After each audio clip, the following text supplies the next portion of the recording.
What happens when a rich man thinks he can buy someone's dignity? He finds out the hard way. Picture this: a fancy restaurant, crystal glasses, chandelier lights, the kind of place where just sitting down costs you a week's groceries. And right in the middle of it all, a young waitress, just trying to do her job, until a man in a $3,000 suit decides to make her the entertainment for the night. This story went viral for a reason.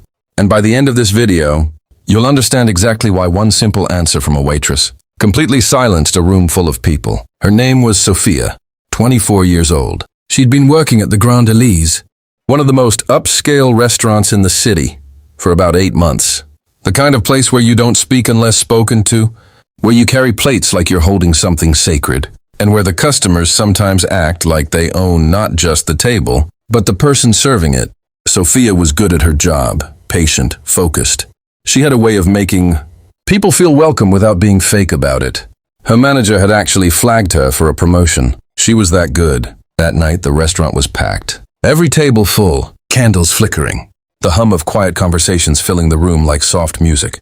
Then he walked in. A man, well-dressed, confident. The kind of guy who enters a room like he already owns it. Dark suit, no tie, holding a glass of red wine like it was part of his personality. His name, the staff would later find out, was Mr. Harlan, a real estate developer, very rich, and apparently very used to getting whatever he wanted. He sat down at one of Sofia's tables. She approached him with her usual calm smile, handed him the menu, and asked if he'd like to hear the specials. He looked her up and down, slowly, the way some people do when they're deciding whether you're worth their time. Then he smirked. "You know what?" he said, loud enough for the nearby tables to hear. "I'll give you $5,000 in cash if you serve me the rest of this evening entirely in French." He laughed a little after saying it, like it was a joke, like she was the joke. The table next to him, a couple who'd been quietly eating, looked up. A few other guests shifted in their seats. Everyone kind of froze for a second. Now here's the thing about moments like this. Most people, when they're caught off guard, either laugh it off, get embarrassed, or just go along with it to make the awkward thing stop. That's human nature. We hate conflict. We hate being stared at. And when someone with money and power puts you on the spot, your brain just wants to escape. Sofia didn't escape. She didn't laugh nervously. She didn't look at her shoes. She didn't fake a smile and walk away. She stood there, looked at him, calm as still water. And then she answered him, in perfect, flawless French. Not a few words, not a phrase she memorized from a tourist guide. Full sentences, fluent, natural, the kind of French that made the French couple sitting 3 tables away look at each other with raised eyebrows. She introduced herself in French. She described the specials in French.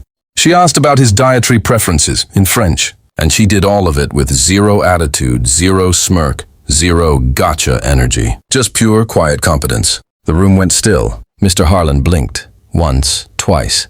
His smirk disappeared, like someone wiped it off his face. He clearly had not expected that. What he expected, what people like him usually expect, is that the person they're testing will fail. That's the whole point of the test.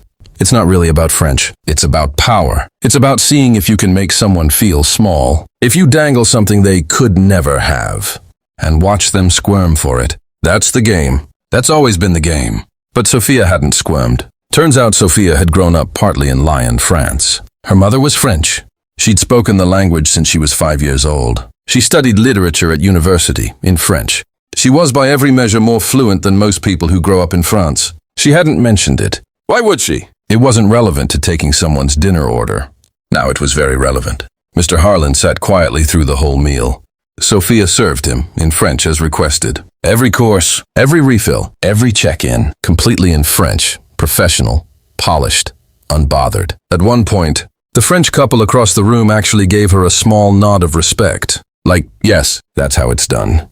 When the bill came, Mr. Harlan sat there for a moment. Then he reached into his jacket. He put $5,000 on the table. Cash. Not because he had to. The whole thing had been said as a joke. A power move dressed up as a joke.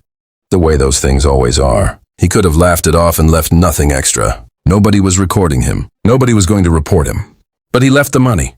Maybe because even he, in that moment, understood what had just happened. He'd walked into that restaurant thinking he was the most interesting person in the room. And a waitress, a person he'd looked at like she was background. Furniture had just quietly shown him otherwise.